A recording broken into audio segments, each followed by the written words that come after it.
Hi everyone, this is Kay from Asian Boss. We hope that you've been safe and protecting yourself from COVID-19. In South Korea, it's mandatory for anyone who's come from overseas to self-quarantine for 14 days. Two members from Asian Boss community, Tina and June, have recently flown into South Korea and are in self-quarantine themselves. So we decided to hop on a call to see what it's like for them.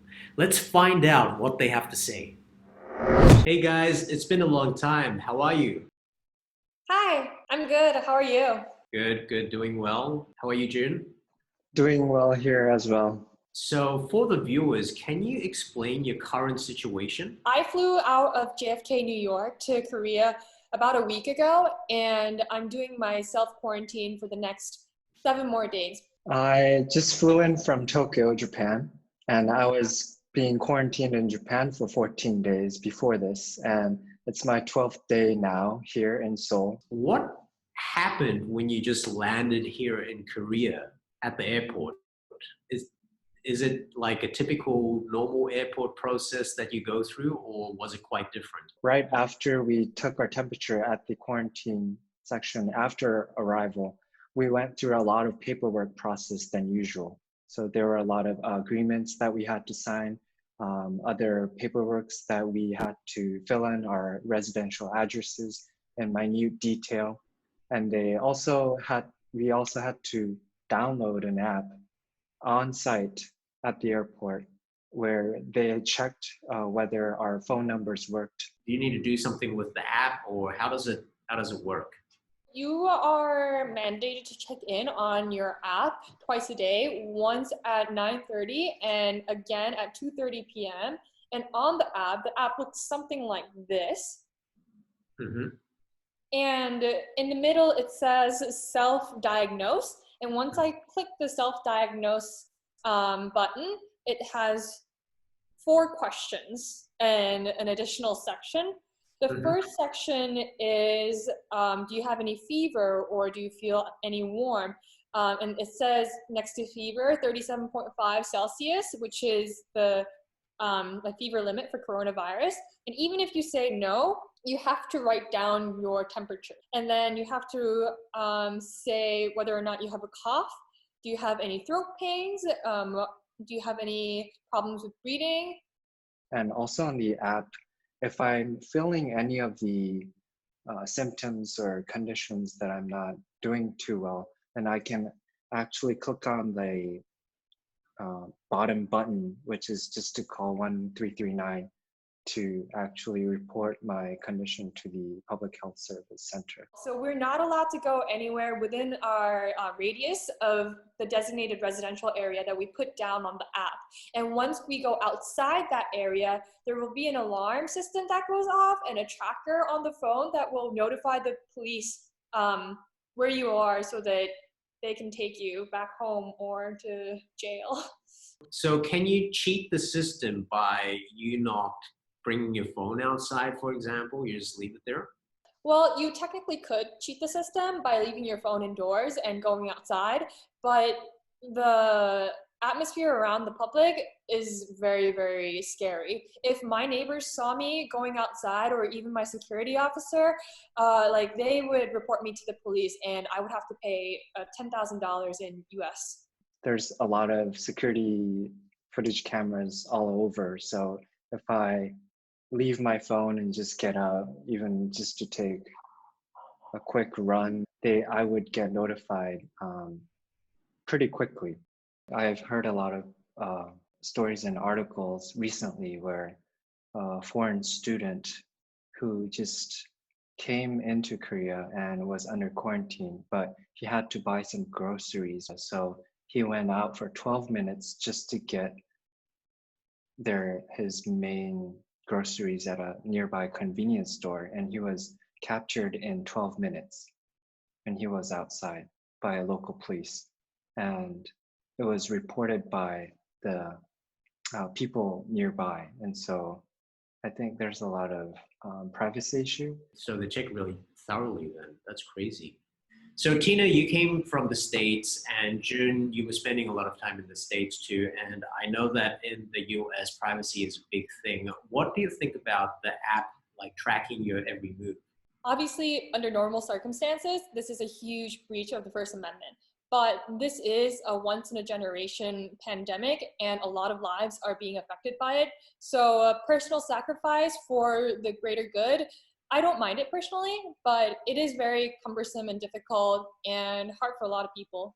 So for the app, I think it's quite a breach of privacy since there were no agreements that we had to click on regarding the private policies that they had to go through. And as you can see on the cell phone, it's always tracking my status 24/7.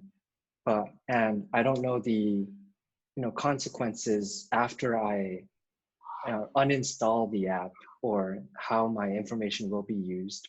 But I know that for the sake of other people and for the community, I think it pays off to, really report my status. So do you think it's more important to protect public health rather than privacy? I think there should be a balance and both should be prioritized, but in some ways one have to be sacrificed a little bit to really prioritize public health at the moment. I would choose my health and the health of my family and those who are immunocompromised over, sacrificing 14 days of my life for the better good. But I definitely do have friends in the States who don't really believe that and think that this is a direct breach of their First Amendment, and that they should be able to, if they're healthy and young and able to deal with the virus, they should be able to do what they want to do, which is also, their opinions too. So there's been people who are breaking the quarantine and going out. For those people, do you think they should get punished? Yes, they should be punished because they are not being cautious and they're endangering the lives of many other people. It's no different than reckless driving, in my opinion, being under the influence or like a DUI. So I do think that they should be penalized for their actions. Yeah, I think it's a great incentive because it's not a minor punishment and it's quite heavy. And so that would really incentivize people to stay at home and be really careful about who you're interacting with. So how do you get basic needs? I get them usually through online shopping or the government given essential foods and the cleaning supplies. Could you show me? Of course. It's right here. I haven't opened it yet because it just came. It's a big shiny box. Right. Well, can you, what's inside? Just want to have a look. Could you show us? Sure.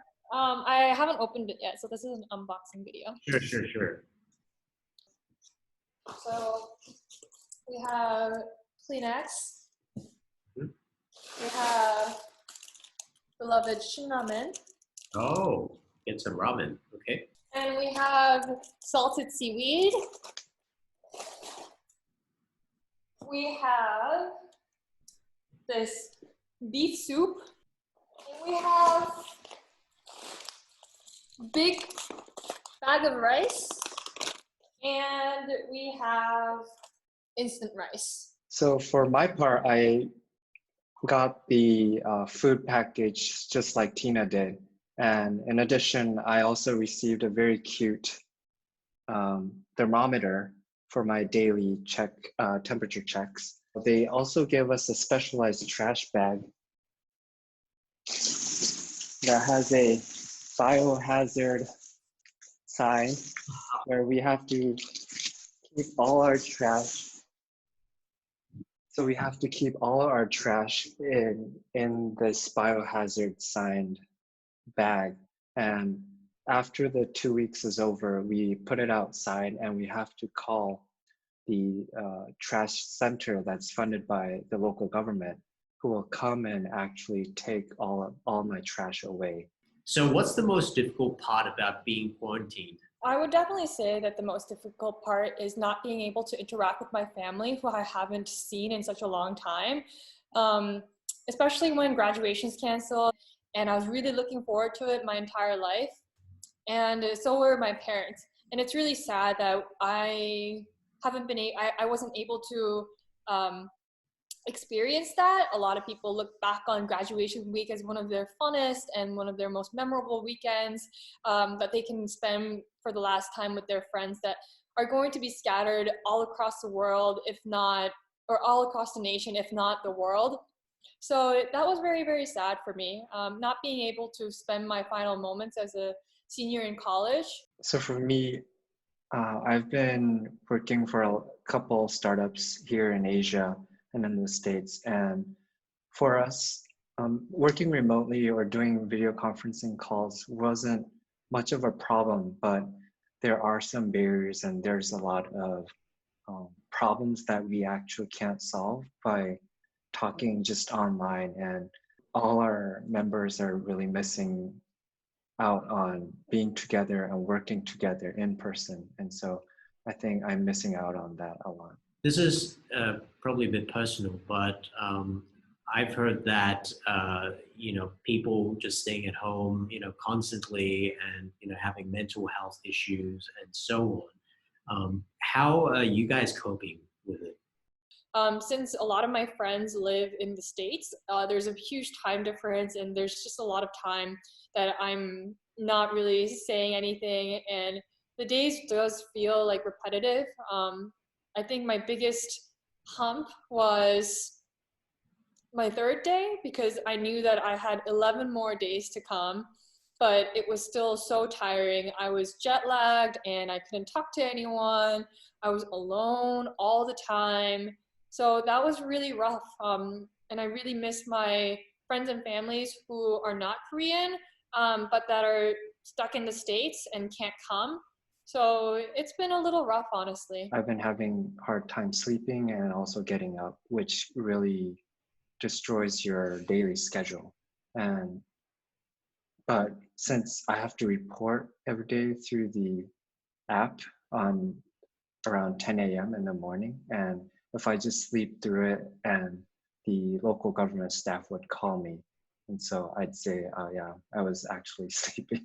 And so that would be more probably one of the only human interactions I'd have over the phone.